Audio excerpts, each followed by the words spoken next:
Assalamualaikum warahmatullahi wabarakatuh. Alhamdulillah hamdalilladzi hadana li hadza wa ma kunna linahtadiya laula an hadana Allah. Asyhadu an la ilaha illallah wa asyhadu anna Muhammadan abduhu wa rasuluhu la nabiyya ba'da. Allahumma shalli wa sallim wa barik ala sayyidina Muhammadin wa ala alihi wa sahbihi ajma'in. Ayyuhan nas ittaqullaha haqqa tuqatih wa la tamutunna illa wa antum muslimun. Sadaqallahu wa sadaqa rasulul karim. Alhamdulillahirabbil alamin. Jemaah sekalian, mari kita lanjutkan masih di surat Saba.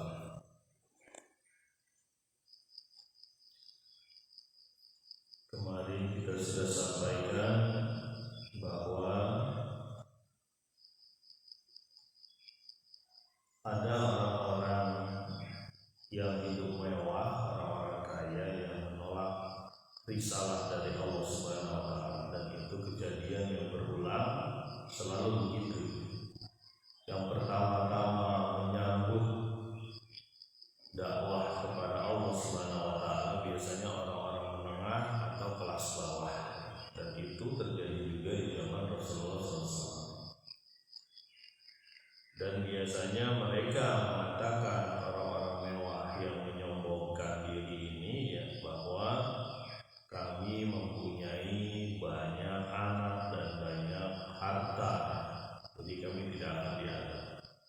Inilah kesombongan orang-orang yang hidup mewah, ya, yang tidak punya merasa bahwa dia bakal disiksa, lalu dia menyatakan bahwa anak dan rezeki saya ataupun harta saya dapat menyelamatkan saya dari azab. Mari kita lanjutkan di ayat yang ke-36 surat Al-Ahzab. Surat Saba. Bismillahirrahmanirrahim. Qul inna rabbi yabsutur rizqa liman yasha' wa yaqdir walakinna aktsaran nasi la ya'lamun. Katakanlah, sesungguhnya Tuhanku melapangkan rezeki, ya, bagi orang yang dikehendakinya dan menyempitkannya. Tetapi banyak manusia yang tidak mengetahui. Ini kaidah bahwa Allah memberi rezeki tidak ada hubungannya dengan akan disiksa atau tidak. Tidak ada hubungannya akan Allah ridho atau tidak. Kenapa? Ini yang menyelimuti, ya, ataupun yang menjadi pikiran banyak orang. Kenapa orang-orang yang tidak beriman, tidak melakukan amal soleh, ya, bahkan jelas-jelas ada sebagian yang menyerang orang-orang yang menyeru kepada Allah, kok dia rezekinya banyak, ya, kok dia hidupnya mewah, kok dia hidupnya kayaknya senang. Jangan lupa bahwa Allah tetap memberi rezeki kepada orang-orang baik yang beriman atau tidak beriman. Masalahnya satu saja, di situ ada keridhaan Allah enggak? Itu aja masalahnya. Karena belum tentu banyak rezeki itu mulia, belum pasti.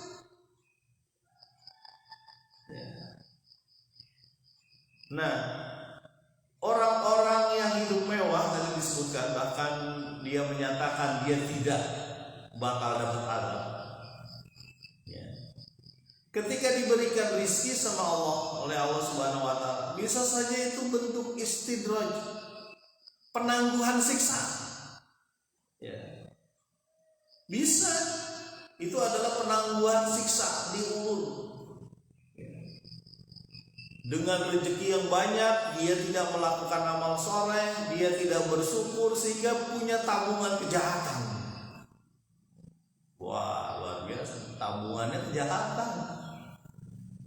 Bisa saja diambil Allah di dunia dia, dirusak rizkinya, dihancurkan hartanya, ya, atau dimatikan dia dalam keadaan yang tidak punya harta, atau pas saat dia punya harta. Bisa jadi di akhirat dia disiksa. Jadi jangan berpikir orang yang kaya, orang yang benghar, orang yang banyak uang, banyak harta itu mulia. Jangan, salah ya. Justru itu ujian. Makanya kata Nabi SAW, yang paling berat itu ketika umatku itu dihamparkan dunia. Bukan ketika sulit mencari dunia, ketika dihamparkan. Ketika dimudahkan. Jadi kembali lagi bahwa pemberian rezeki dari Allah tidak ada hubungannya dengan dia ridho atau tidak. Memberi rezeki tetap memberi rezeki, tapi masalah ridho atau tidak itu urusan lain, harus dibedakan. Tadi yang pertama, ketika orang-orang ini diberikan oleh Allah Subhanahu wa taala rezeki, bisa saja itu istidraj. Ya. Bisa saja itu adalah penangguhan siksa. Dan pertanyaan kedua, kenapa orang-orang yang melakukan amal soleh, berusaha menjaga keimanan, berusaha untuk bersyukur, ya, menyeru kepada Allah, menganjurkan kebaikan, kok miskin? Kok gak punya apa-apa? Kok kayaknya hidupnya melarat terus? Kok nggak adil Allah itu? Jangan dipotong nih. Nanti videonya dipotong.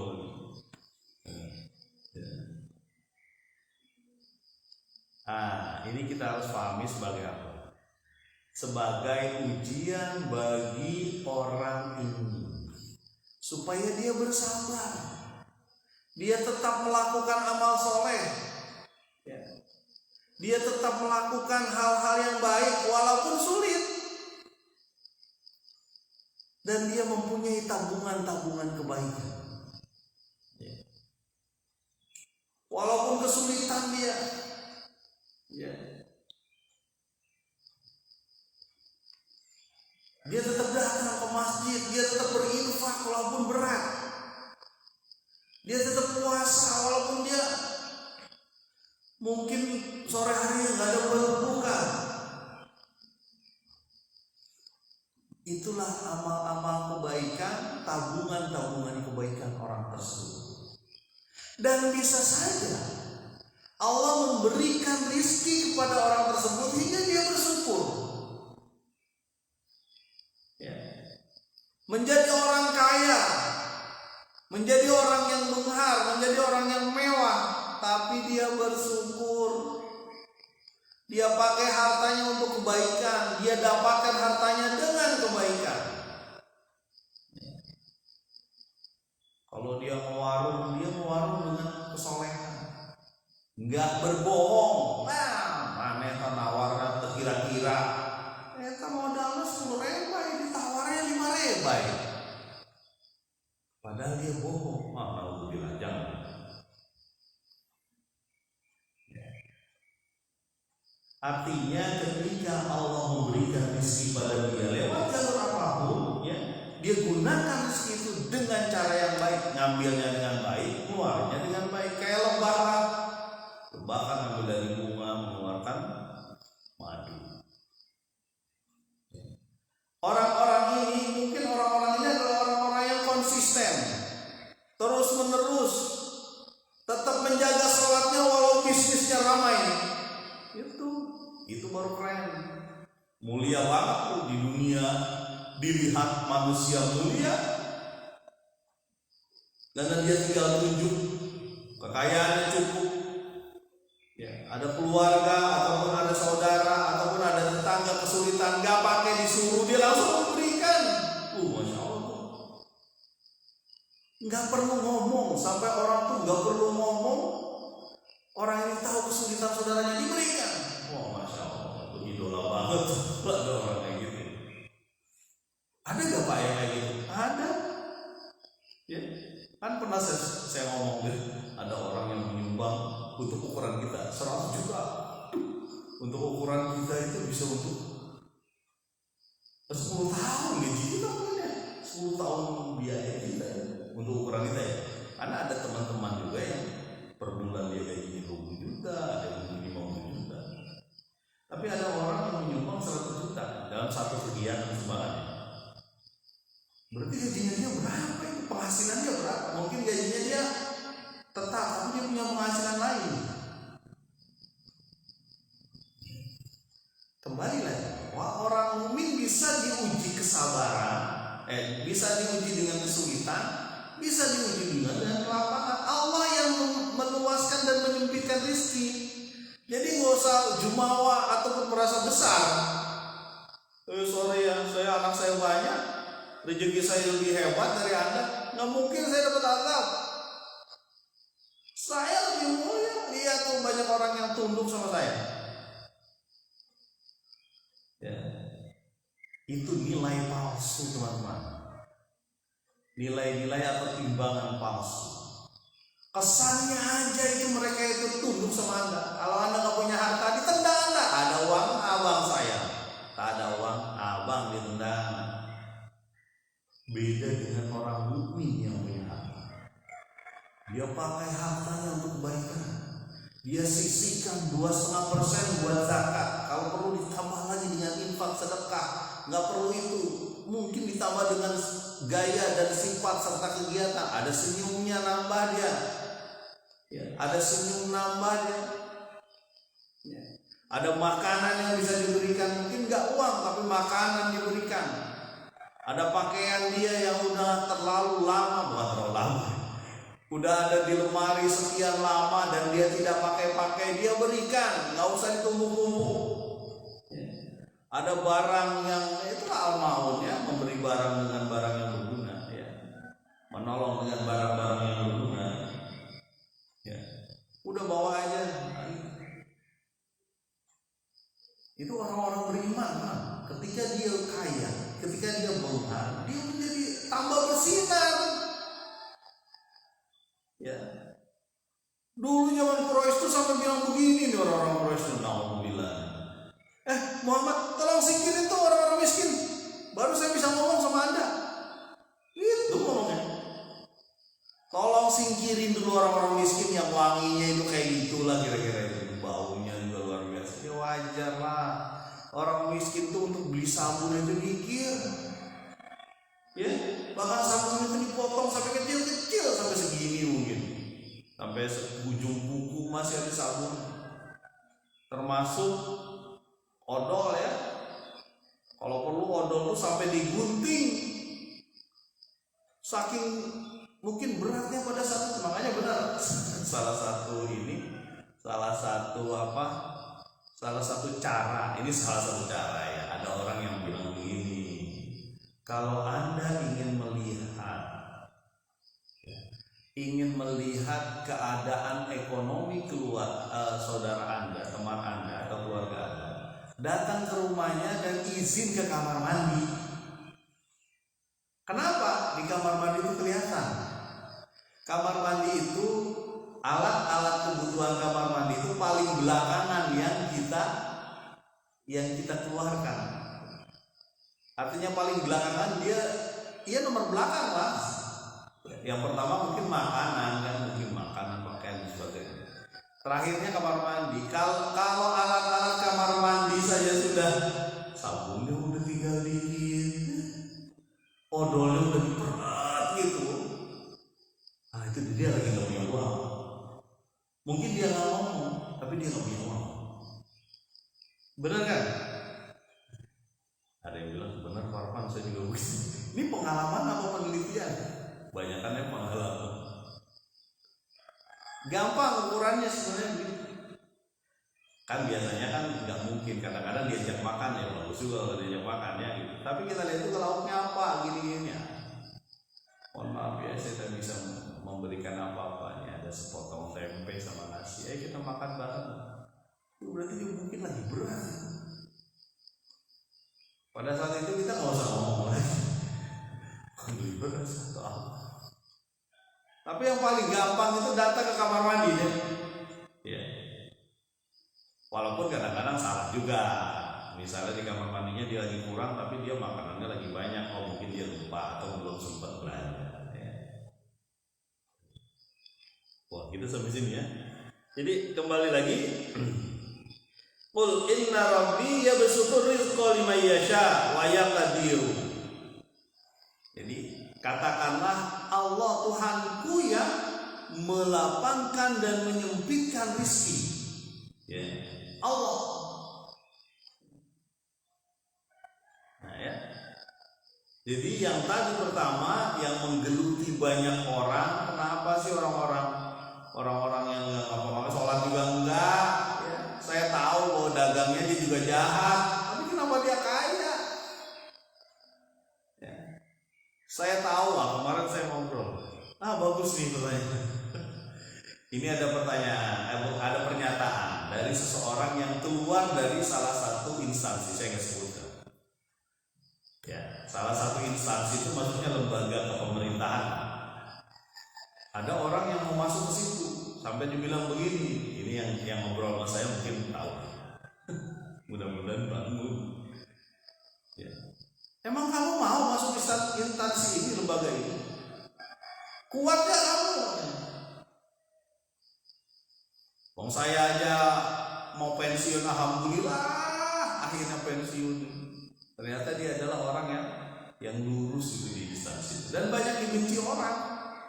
Kenapa? Kalau ada kegiatan, kalau ada proyek, bukan dia beli mobil, ya. Bukan dia tambah kemewahannya, malah diajak semua orang. Ayo kita bantu nih, kita kerjain bareng lah. Kalau ada rezeki kita makan bersama. Ya. Bahkan katanya orang-orang kampung sini juga dapat. Artinya dapat rezeki yang benar. Ya. Nah ini nih yang susah dicari. Pegawai yang kayak gini yang mestinya kita awetkan. Ya. Pegawai ini yang mestinya kita awetkan. Masa sampai dia bilang cuma nanam sekian aja, ada kegiatan kecil yang kelihatan kecil bisa beli mobil. Dari mana? Ya. Dari mana kalau nggak korup? Gitu. Jadi masya Allah ya, jangan berpikir bahwa teman-teman yang hidup benghar, hidup kaya, hidup mewah ini, ya itu mulia, itu jangan. Bisa saja dia hina. Kenapa? Ada lagi yang mengatakan begini. Ini benar ya, bahwa orang kaya itu masuk surganya belakangan. Kenapa belakangan? Dihisab, dihitung, diakuntansi dulu. Ya. Orang miskin apa yang mau akuntansi? Rumah juga masih kontrak, rumah saya. Makan juga seadanya, Pak. Itu juga dapat dari seper sana seper sini. Gimana mau dihisap lah? Udahlah masuk surga itu. Ya. Ada satu hadis disebutkan begini, ini riwayat Muslim ya. Surga berdebat dengan neraka. Ini hadis riwayat Muslim. Obrolannya adalah neraka ngomong gini, wah yang masuk ke saya itu orang-orang keren, orang-orang hebat, orang-orang besar. Ini surga nih. Neraka ngomong itu. Kata surga, yang masuk ke aku itu orang-orang miskin, orang-orang yang gak punya. Bukan berarti orang kaya yang masuk kan. Mayoritas begitu. Ya gitu. Kembali lagi ya, surga sama neraka dialog. Bukan benar, surga neraka itu hidup. Ya. Dia makhluk Allah dan dia bisa marah itu neraka itu. Meminta untuk diisi lagi. Ya. Jadi ini mungkin kita kayak nggak begitu paham ya bagaimana surga dan neraka dialog, ngobrol. Ya. Kemudian Allah mengatakan, ya. Di surga itu dipenuhi orang yang diridhoi itu, kata Allah Subhanahu wa taala. Begitupun di neraka orang yang tidak diridhoi Dan aku pastikan, aku janjikan, kata Allah Subhanahu wa taala, bahwa engkau dua-duanya pasti akan dipenuhi. Maksudnya dipenuhi, dikasih orang-orang yang memang ciri-cirinya begitu. Ya. Baik di surga ataupun di neraka. Ukuran neraka itu gampang, Pak. Ada hadis itu kalau dilempar batu 70 tahun baru nyampe. 70 tahun baru sampai ke dasar neraka. 70 tahun, Pak, berapa itu?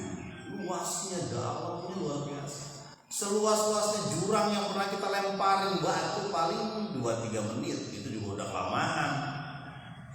Beberapa detik aja nyampe bawah, der gitu bunyi. Tapi ini 70 tahun, Pak. Masya Allah. Nah, kita kembali lagi ya. Jadi Allah yang meluaskan dan menyempitkan rezeki, dan itu tidak ada hubungannya dengan kemuliaan. Ya. Kita mau nih kaya, ada mobil, ada rumah sekian, ada tanah sekian, ada bisnis sekian, ada investasi sekian, tapi sengsara hidupnya, anak-anaknya mungkin gak benar, ya, maaf, istrinya atau suaminya berbuat yang gak benar, ya, penuh dengan trik-trik penipuan, ya. Emang dikira enak tuh hidup kayak gitu? Kita itu makanan itu paling cuma sekitar 2 liter, perut kita itu cuma untuk itu doang. Tidur pun paling cuma semeter 2 meter. Ya, kita pengen gitu,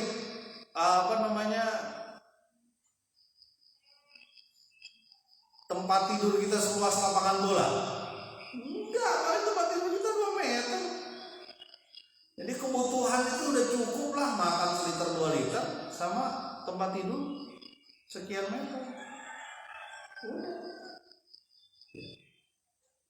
Dan semakin nambah harta kita, semakin banyak yang harus diurusin, semakin banyak yang harus dipikirkan, semakin banyak masalah-masalah kita. Kalau kita tata dengan baik, dengan cara Allah Subhanahu wa taala, aman. Abdurrahman bin Auf misalnya, ya, sampai dia bilang, hampir-hampir batu yang aku bawa, yang aku naik, yang aku angkat itu ada emas di bawahnya. Itu Abdurrahman bin Auf. Ya. Batu, basement coba. Tetap semangat guysnya, terus menerus menjaga mengawal Al-Qur'an, ya, Masya Allah. Mudah-mudahan berkah kehidupan. Batu yang kita angkat, ya, yang diangkat oleh Abdurrahman bin Auf itu ketika diangkat ada emas di bawahnya. Artinya betapa banyak bisnisnya, gampang aja dia lakukan, tapi dia tetap aman, tetap beribadah, tetap infak, tetap, Masya Allah. Seperti Utsman bin Affan, ya, ketika ditantang, ini kan tantangan tuh pada orang kaya waktu itu.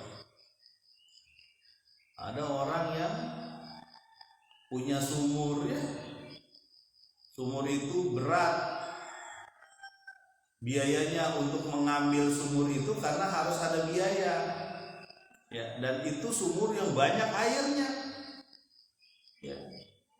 Kaum muslimin mengadukan itu kepada Nabi, lalu disebutkan oleh Nabi, wahai fulan, maukah sumur itu diganti dengan surga? Ya. Kata fulan tersebut, saya lupa dia itu muslim atau non muslim, ya. Kata fulan tersebut, sumber air ini, ya, sangat mahal, mendatangkan banyak rezeki saya, ya. Saya nggak mau gitu. Menolak surga deh gara-gara air, ya. Ada nggak orang-orang kayak gitu? Ada yang merasa dia pemilik air itu, ya. Ada itu sampai sekarang bahkan bisa sampai hari kiamat ada yang begitu. Padahal kata Nabi, kaum muslimin berserikat dengan 2 hal. Berserikat artinya jadi barang bersama, jangan dikuasai monopoli apa? Api dan air. Ya, api itu berarti energi, ya. Ya, dan air. Jangan dimiliki. Itu juga kan kita bukan karena sebagai apa lalu datang air itu ke mana? Ke tanah kita, bukan. Ya. Itu Allah yang mengalirkan ke tanah itu. Ya. Kalau di undang-undang sumber daya air itu di Indonesia itu sebenarnya sekelilingnya itu nggak boleh dimiliki, karena itu jadi milik umum. Ada beberapa meter tanah di sebelahnya itu nggak boleh dimiliki itu. Ada undang-undangnya tuh. Bagus juga tuh undang-undang itu. Mestinya begitu. Nah, kembali lagi tadi ke Utsman. Ya, saya sering mengulang ini bukan apa-apa, mengingatkan kita bahwa tujuan kita itu akhirat, bukan tujuan di dunia. Ya. Ketika diketahui oleh Utsman itu barisan orang-orang kaya. Ya, ada ulama tahu ada Utsman. Kalau sudah menjadi Islam waktu itu ada Abu Sufyan, ya, pengusaha hebat. Ya. Ya, termasuk Abu Thalha. Ya. Abu Thalha kemarin sudah saya terangkan ada kebun yang namanya Buraiha, ya. Dia punya kebun yang diinfakkan. Nah, ketika diketahui di Madinah bahwa pada saat itu sumber air tersebut tidak boleh dimiliki atau tidak boleh menjadi sumur umat. Bahasa lainnya tidak bisa diinfakkan atau diwakafkan. Dia tidak mau. Saya nggak tahu masalahnya apa. Masya Allah, ada orang yang menahan manusia dari air. Ada ya. Mudah-mudahan kita berlindung ya padanya. Sebagai orang kaya yang mukmin, Utsman datang kepada Nabi, wahai Nabi, apakah jika sumur ini dimiliki aku akan dijamin surga atau diberikan surga? Kata Nabi, iya. Lalu dengan segera Umar datang ke pemilik sumur tersebut. Dijual gak sumur? Enggak. Kenapa gak dijual? Mahal harganya ini. Justru ini sumber penghasilan saya. Mahal. Sekian deh, saya ganti dengan sekian kebun. Enggak bisa. Sekian lagi ditambah, nggak bisa juga. Sampai sekian ribu meter mungkin ya kebun kurma. Boleh, baru dibolehkan. Artinya nilainya pada saat itu mungkin begitu mahal, sehingga butuh ribuan pohon kurma dan butuh mungkin ribuan meter tanah punya Utsman untuk diganti. Bahasa lainnya dijual, di barter. Sumur yang cuma sedikit itu dibarter dengan ribuan tanah. Ya. Dan setelah itu dia sampaikan kepada Nabi, ya, Masya Allah, kita betul-betul pengen mudah-mudahan Allah Subhanahu wa Ta'ala mengumpulkan kita dengan Nabi di surga, amin. Mengumpulkan kita dengan orang-orang soleh yang berada di sekeliling Nabi pada saat itu, amin. Bisa ketemu dengan Abu Bakar, Umar, Utsman, Ali, Abu Thalha, Mus'ab bin Umair. Kemudian siapa orang-orang Hamzah bin Abdul Muthalib. Ya, karena memang pada saat itu generasi Quran pada saat itu tidak pernah terjadi. Di satu titik tidak pernah terjadi lagi, di satu titik kumpulan banyak orang yang begitu mengikuti Quran tidak pernah terjadi lagi. Ya. Kembali lagi ketika dia sampaikan kepada Nabi, kemudian dia sampaikan juga bahwa sumur ini menjadi milikku, sudah jadi milikku, maka aku infakkan kepada kaum muslimin. Hingga sekarang ada sumurnya, itu sumur Utsman. Masya Allah, mudah-mudahan ketika kita sampai ke Masjidil Haram, ke Masjid Madinah nanti kita bisa datang. Dan katanya sih rekeningnya masih nama Utsman. Rekening untuk pengelolaan air dan sebagainya itu masih nama Utsman bin Affan sampai sekarang. Masya Allah, bayang surganya kayak apa di sana. Jadi yang punya punya kesempatan untuk bersedekah, berinfak, berinfaklah sekarang. Sampaikanlah kepada orang lain. Apalagi buat orang umum, orang banyak. Mumpung masih ada nyawa kita.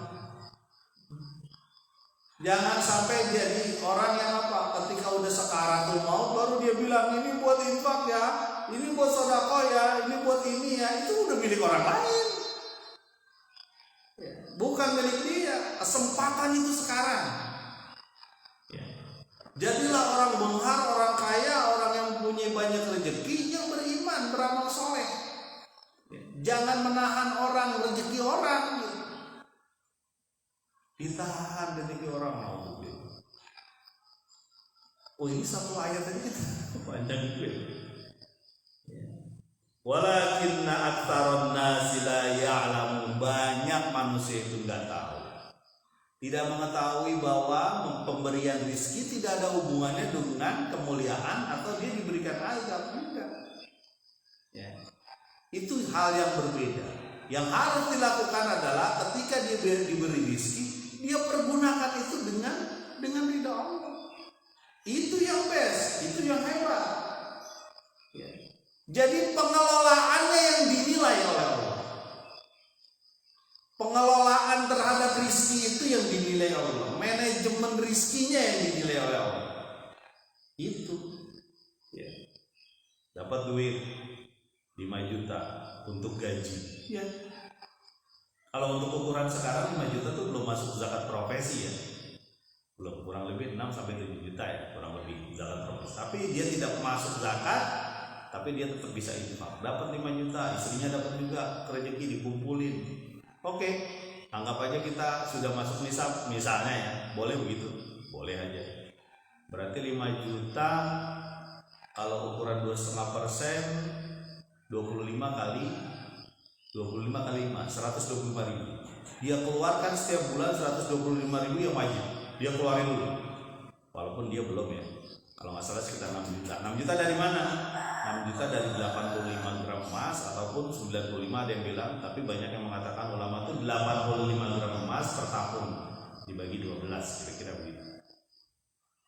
Dia keluarkan 125.000, dia tambah lagi dengan infak yang lain, dia sedekahkan, dia lihat lagi, oh berkah teman. Jadi kan benar kan? Hidup itu indah jika mencari berkah. Ada salah satu band. Mudah-mudahan bermanfaat. Subhanakallahumma wa bihamdika asyhadu an la ilaha illa anta astaghfiruka wa atubu ilaik. Assalamualaikum warahmatullahi wabarakatuh.